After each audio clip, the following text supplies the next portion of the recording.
are moments in parenting neurodivergent kids that can feel really heavy. Maybe you just got another difficult call from your school. Maybe your child is struggling and you feel helpless. Maybe you are lying awake at night wondering if you're doing enough for your kid. And along with the love that you feel for your child, there can also be feelings of grief, frustration, and emotional exhaustion. The question is, what do we do with those emotions so that they don't turn into chronic stress and burnout? Let's talk about it. Welcome to Chronic Illness Moms. If you're more than just a tired mom, I'm talking trying to make it through the day without crashing by noon while raising neurodivergent kids, you're not alone.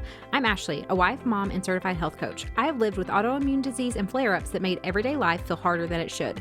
After years of pushing through and burning out, I learned how much stress, poor sleep, and nervous system overload were driving my symptoms. Everything changed when I started building small, realistic habits that actually supported my body instead of fighting it. In this podcast, you'll learn simple habits that help you to feel better. So pop in your earbuds and take a break from the chaos. It's you time. Today, I want to talk about something that I feel like often doesn't get discussed, and that is the emotional weight of raising children who have any kind of special needs or who are neurodivergent. If you're parenting a child with things like ADHD, autism, sensory challenges, or any other neurodivergent need, you know that parenting can look very different from what you expected.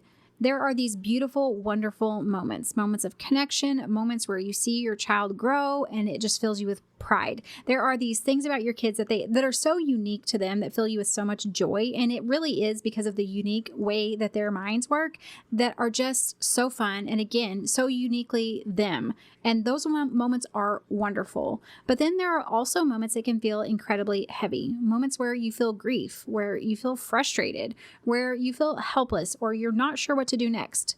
And many of us carry those emotions quietly without ever really doing anything about them. You know, we keep showing up for our kids. We keep managing the house. We keep navigating appointments and situations in life and school and just daily life in general. But on the inside, all of that emotional stress is continuing to build. And over time, that can turn into things like chronic stress, exhaustion, emotional burnout. So today, I want to talk about something that I feel is really important, and that is how can we process those emotions in a healthy way so that they don't stay trapped in your body, just slowly draining you? Okay, so I just want to share that there have been moments in my parenting journey where the emotional weight has felt really heavy. There have been moments where I have felt helpless, where I questioned if I was doing enough, if I was doing the right thing. Moments where I had to just sit down and really grieve the difference between what I expected parenting to be and what our reality looked like. When you are raising neurodivergent kids, there are situations that come up that you don't really expect, and also that most parents, a parent who is raising a neurotypical child really won't experience in the same way. Maybe your child is struggling at school, or maybe you're homeschooling them and they're struggling with you, and you are trying to figure out how to help them, but you just don't know what to do. Maybe you are navigating some kind of a meltdown or a sensory issue that is just leaving everyone, including your child, emotionally exhausted. Maybe you feel like you're constantly having to advocate for your child in situations where you wish people understood them better. Or maybe you lie awake at night wondering if you are making the right decisions for your kids. Those moments, especially as moms, we want so much for our kids. We love our kids more than anything in the world. And so when we are having those difficult times, those feelings carry a lot of weight. And it's, trying to figure out what can we do. One thing that I have learned is that we really do have to work through them. But what most of us do is, instead of doing that, we just try to push those feelings down. We stay busy. We distract ourselves. We tell ourselves that we just need to keep going. But those emotions don't just disappear, or the impact of those emotions don't just disappear because we try to ignore them. They stay in your body. They stay in your nervous system. And eventually that pressure, that emotional stress can lead to those things like I said, stress, fatigue, burnout, all of that. And this is something that I love to talk through with moms in my one-on-one coaching sessions, because a lot of times we think that our exhaustion is purely physiological, something like that is going on. But once we can start talking to someone else and really breaking down what is going on, once we can start sharing with someone else the emotional load that we've been carrying, all those different things I mentioned earlier, it can become really clear that the nervous system your nervous system has been under a lot of pressure for a very long time. And that's where you can begin to learn how to process through those emotions in a healthier way, the tools that you need to begin managing your stress. And then that's when you can start to feel that relief and that progress, even in the difficult situations. So if you want to learn more about that, you can go to ashleybraden.com/coaching. I will also have the link down in the show notes below. So there's something, and this is something I've mentioned before, but there is a concept called closing the stress cycle. So when something stressful happens, the body moves through a physiological stress response. That's your fight or flight. The nervous system is active. Your body is preparing to respond to the situation. Again, it could be like a bear chasing you, but really it's just that your child's having a very difficult time. But the thing is, if you have that stressor, you experience it, your body responds and reacts. If that stress cycle never gets completed, the body is going to stay in a partially activated stress state. And this can happen a lot whenever, instead of working through our emotions that occurred during that stressful situation, we push them down.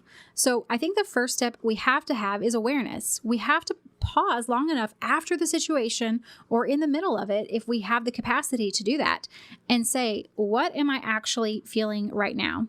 Underneath, anger or frustration or whatever, what else is going on deeper? Is it grief? Am I just genuinely feeling frustrated? Am I feeling sadness? Am I feeling helpless? Do I feel disappointed? I think that if we can take some time to sit with it and actually name that emotion, it can help our brain to begin to process what we've experienced. And then the second step is whenever we allow ourselves to actually let go of that feeling. So this might look like, okay, we have named it, but now let's talk through this with a trusted friend. Let's write it out and journal about it. Pray about it, or go for a walk and, again, go for a walk and pray about it. Talk to your spouse about it, something like that. These things can help to signal to the nervous system that stressful moment is over and it's beginning to pass, and then the body can come out of that partially activated stressful state. And I do think that this is where those small daily habits can really help. This is something, like I mentioned before, that I talk about the Power 9 with my one-on-one coaching.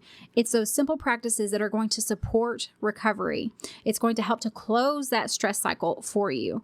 And especially when we look at, one of my Power 9s is emotions. So from that emotions habit, like I said, it could look like we're journaling what it is that you're feeling for a few minutes.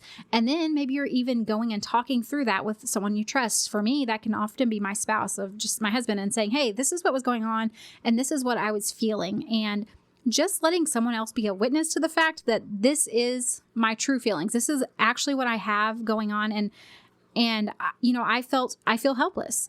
Being able to voice that to someone else, it allows us to take ownership for it, but also to release that burden and that feeling, especially if we can talk to someone who isn't going to make us feel guilt or shamed by the fact that we have these feelings.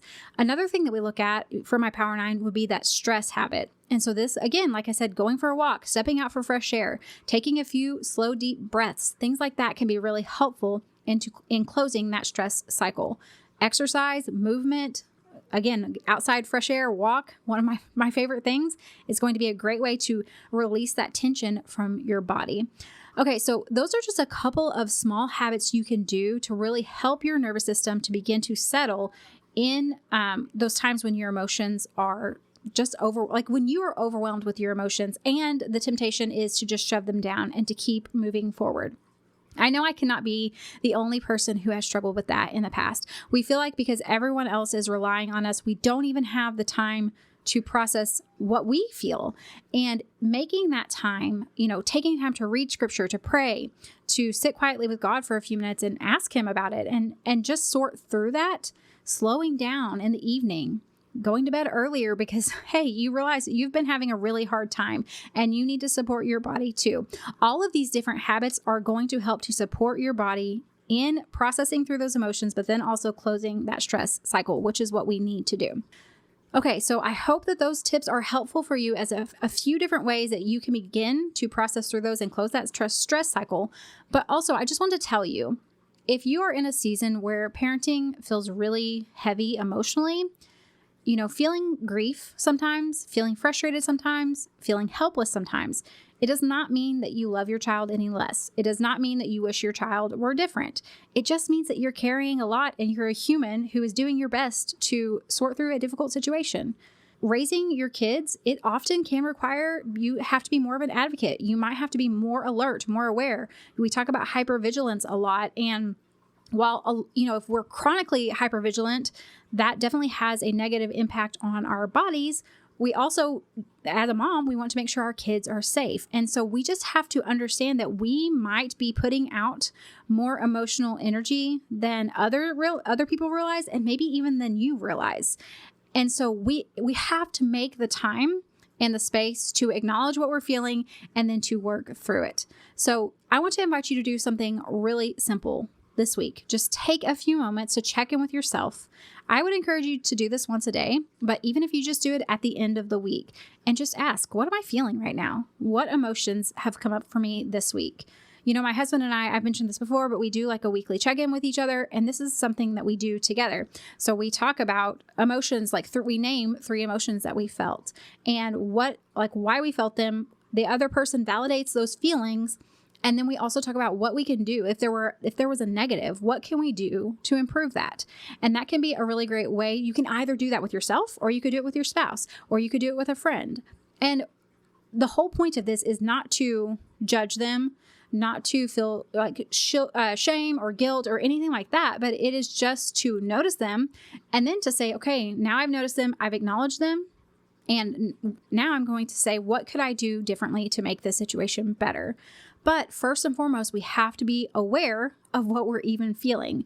If we can't slow down and take the time to be aware of what we're feeling and name it, then we're never going to be able to move forward in releasing those emotions and then healing, getting our body out of that activated stress state and moving towards healing. Okay, so again, journaling, walking, talking with a friend, prayer, having just a few moments of quiet time where maybe you're reading your Bible, something like that, anything like that. I want to say if it's reading your Bible, that's great. If it is walking, that's great, but we're not just doing those things. If we're doing it in the sense of we're trying to figure out what we're feeling, we don't want to just do that without also having the lens of, okay, what is this bringing up for me? What is this making me realize that I have actually had going on underneath the surface that I've been dealing with this week? When we're walking, that can be where we're praying about it and trying to sort through and filter through our emotions and really nail down and become aware and name what it is we are feeling.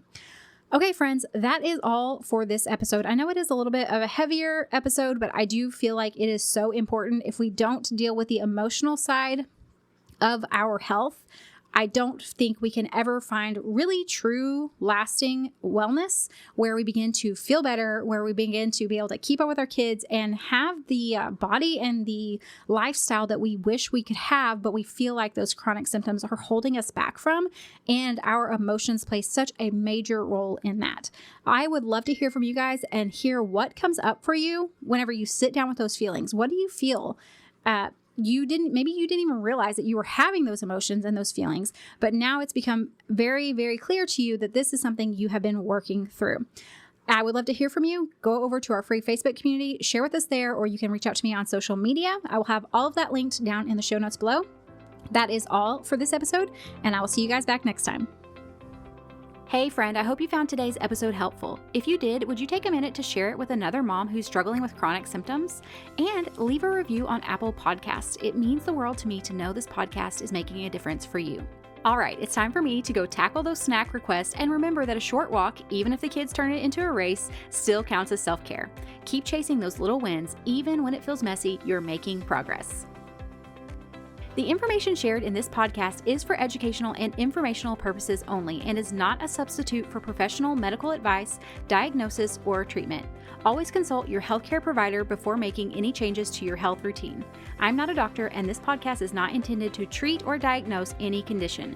You're the expert on your body. Listen to it and reach out to a trusted provider for support.